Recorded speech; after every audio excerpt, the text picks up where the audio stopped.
Hello दोस्तों, कैसे हो आप सभी को फिर से नमस्कार। रनवे क्लासेस में आपका फिर दोबारा से स्वागत है। ठीक है दोस्तों, देखो मैं प्रस्तावना की बात कर चुका हूँ।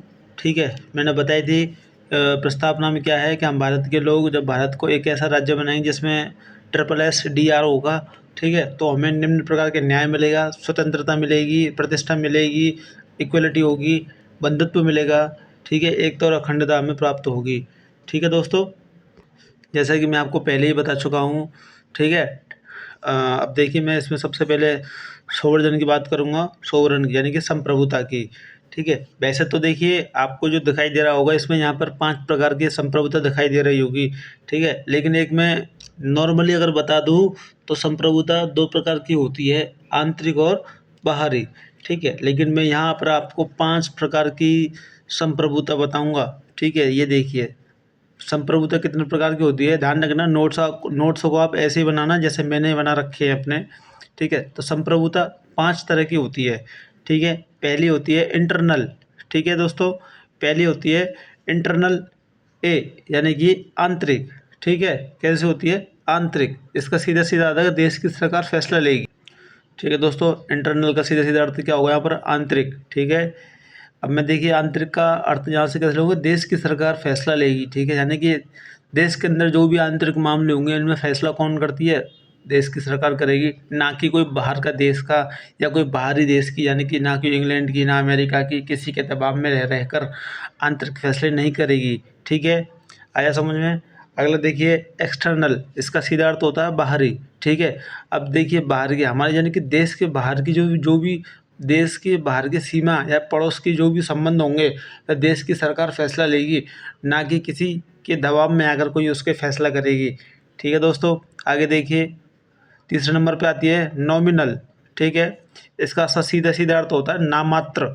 ठीक है, देश के राष्ट्रपति को नाममात्र संप्रभुता होती है। देश के राष्ट्रपति को कौन सी संप्रभुता होती है, नाममात्र की। जैसे कि हमारे भारत देश के अंदर जो राष्ट्रपति होता है उसके पास में नाममात्र की स्वतंत्रता होती है।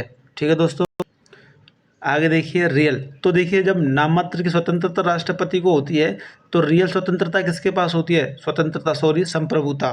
ठीक है, तो रियल संप्रभुता किसके पास होती है, वास्तविक। रियल का सीधा सीधा अर्थ होता है यहाँ पर वास्तविक। वास्तविक संप्रभुता किसके पास होती है, देश के प्रधानमंत्री को होती है। ठीक है, आगे देखिए सबसे लास्ट आती है लीगल। ठीक है, कानूनी, इसको हम क्या कह सकते हैं, कानूनी संप्रभुता कहते हैं।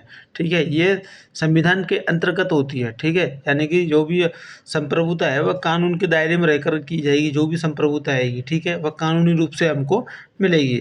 अब देखिए संप्रभुता कहते हैं, किसे कहते हैं संप्रभुता, देखिए जिसके पास फैसले लेने की यानी कि निर्णय लेने की संप्रभुता, संपूर्ण ताकत हो उसे संप्रभुता कहते हैं। ठीक है दोस्तों, सीधे सीधा सा अर्थ है कि जिसके पास में फैसला करने की या लेने की जो पूरी ताकत होगी वह उसके पास हो, जिसके भी पास हो उसको हम संप्रभुता कहते हैं। जैसे कि हमारे भारत देश के अंदर पूरा बाहर की और आंतरिक मामलों में, ठीक है, तो पूरी संपूर्ण ताकत किसके पास होती है, हमारी भारत सरकार के पास होती है, ना कि विदेशियों के पास। ठीक है, ना कि अमेरिका के पास होगी, ना कि कोई इंग्लैंड के पास। हाँ, पुराने टाइम पर जब भारत आज़ाद नहीं था तो उससे पहले हमारी स्वतंत्रता किसके पास थी, इंग्लैंड के पास थी।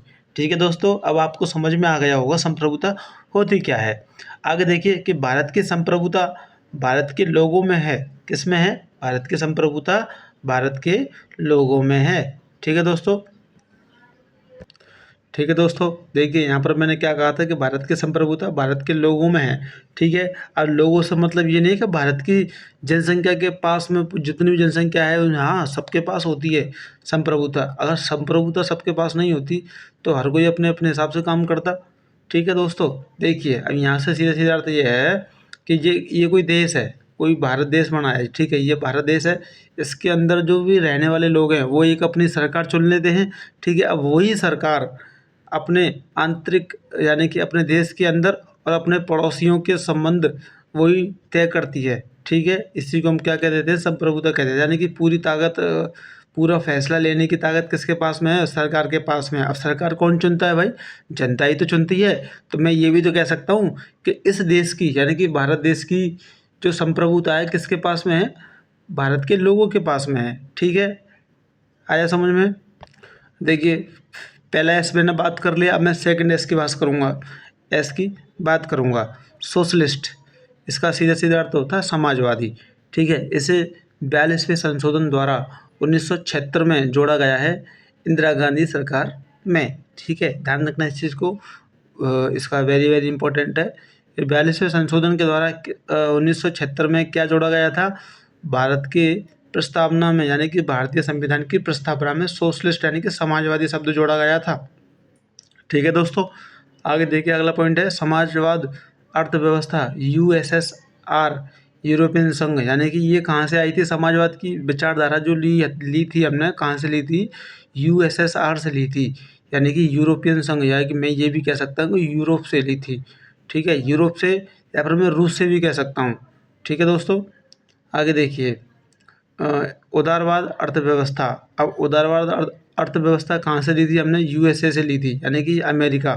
ठीक है दोस्तों, अगला पॉइंट देखिए, जब यूरोपियन संघ का विखंडन हो गया था, आपको याद होगा कि जब विश्व में दो गुट थे, एक तो अमेरिकन गुट था, एक कौन सा था, रूसीय गुट था। ठीक है, रूसी गुट में यूरोपियन संघ कहलाता है। ठीक है, ठीक है दोस्तों, यानी कि साम्यवादी और पूंजीवादी। साम्यवादी का जो नेतृत्व करता था वो रूस करता था, और इसका पूंजीवादी का कौन करता था, अमेरिका करता था। जब जब यूरोपियन संघ का विखंडन हो गया था, तब भारत की भी अर्थव्यवस्था खराब हो गई थी।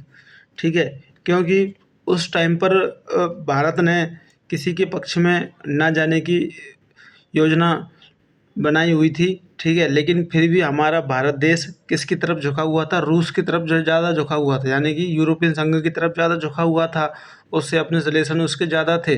ठीक है, जब वही गुट विखंडित हो गया था, तो उसकी अर्थव्यवस्था यानी कि भारत की अर्थव्यवस्था खराब होने लग गई थी। ठीक है दोस्तों, तो देखिए जब अर्थव्यवस्था खराब हो गई तो क्या हुआ, तब भारत में 1991 में एलपीजी पॉलिसी लेके आई थी।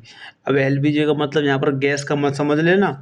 ठीक है दोस्तों, अब एलपीजी का मतलब क्या है, उदारवादी, प्राइवेटाइजेशन और ग्लोबलाइजेशन। ठीक है जी, सीधा सीधा इसका अर्थ यही है, यानी कि मिश्रित अर्थव्यवस्था अपनाई थी।